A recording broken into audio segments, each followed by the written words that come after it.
4. On our broadcast tonight, the final 4 days. Tonight, where are the polls? Where are the candidates? How close is this race? And how much of the vote is already in? One-on-one, more of our conversation with Barack Obama, including his candid thoughts about life in the bubble for him and for his family. Fighting words, religion has blown up as a big issue in a big Senate race, and now it's all over the airwaves. And our Friday night Making a Difference report, a loving home for kids who don't have one, and this one includes grandparents. Nightly News begins now. From NBC News World Headquarters in New York, this is NBC Nightly News with Brian Williams. Good evening. Among those Americans who are following this presidential election closely, and there's a lot of them, no one is relaxed heading into this final weekend. Republicans are worried they're up against a massive historic wave. Democrats are worried about bad polling, overconfidence, and dropping their third straight presidential election.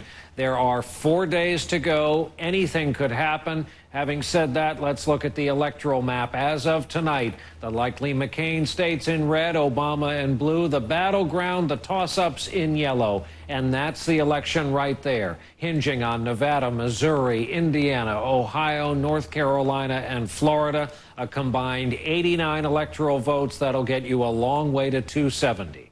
Those are the stakes. Let's hear from the campaign trail, starting with Kelly O'Donnell covering the McCain campaign, which is tonight in Columbus, Ohio. Kelly, good evening.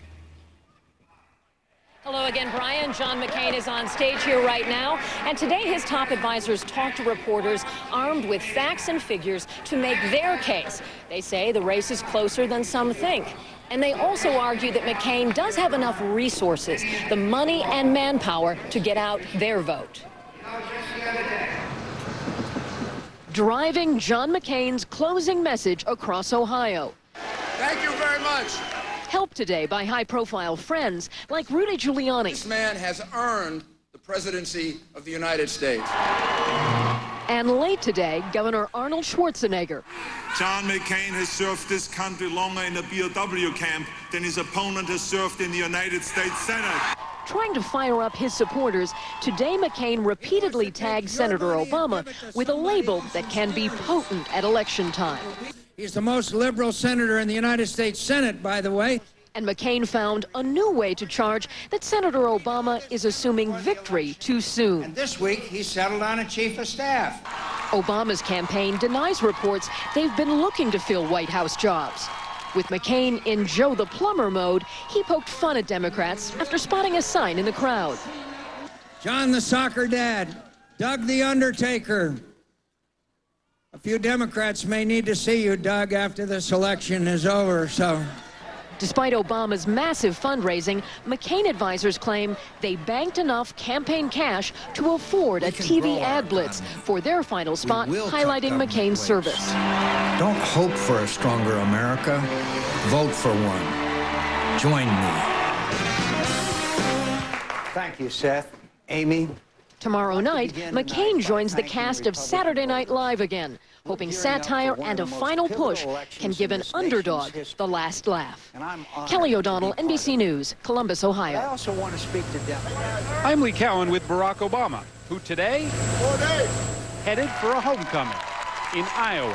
What you started here in Iowa has swept the nation. This is where it all began for the Obama campaign nearly 10 months ago. They said this day would never come. The first caucus he won, launching his presidential bid. Today's return is a sentimental journey, not one of necessity. Polls show him with a solid lead here in the Hawkeye State, but rounding the bases with so little time left is a sign of confidence on a day when his campaign is brimming with it. We can choose hope over fear and unity over division, the promise of change over the power of the status quo. 4 days out, the campaign says it's expanding the map, launching this new ad in 3 usually red states: North Dakota, Georgia, and for the first time, Arizona, McCain's home turf. Like other Western states, Obama's aides say Arizona would have been a core battleground if someone other than John McCain were the nominee. But recent polls seem to show that McCain may be weakening there, In part, Obama said today, because of the road he says John McCain decided to take. I will not take the low road to the highest office in the land. Those words were spoken 8 years ago by my opponent, John McCain. But the high road didn't lead him to the White House then, so this time he decided to take a different route. And late tonight, Brian, Barack Obama is taking a brief respite from the campaign trail. He is back here in Chicago tonight on this Halloween night. And just a short time ago, as you can see there, he was out trick-or-treating with his youngest daughter, Sasha. He's got a very busy night ahead, though, Brian. After knocking on a couple of doors in his neighborhood there, he heads back out to Indiana tonight for a late-night rally. Then it's headed out west to two more battlegrounds, Colorado and Nevada. Brian. Lee Cowan and Kelly O'Donnell, just 4 more days left in this race. Our thanks to you both. In an interview with her last week in Ohio, Republican vice presidential candidate Sarah Palin told us she would release her health records. That was 8 days ago now. As of tonight, despite numerous media requests, the records have not been released.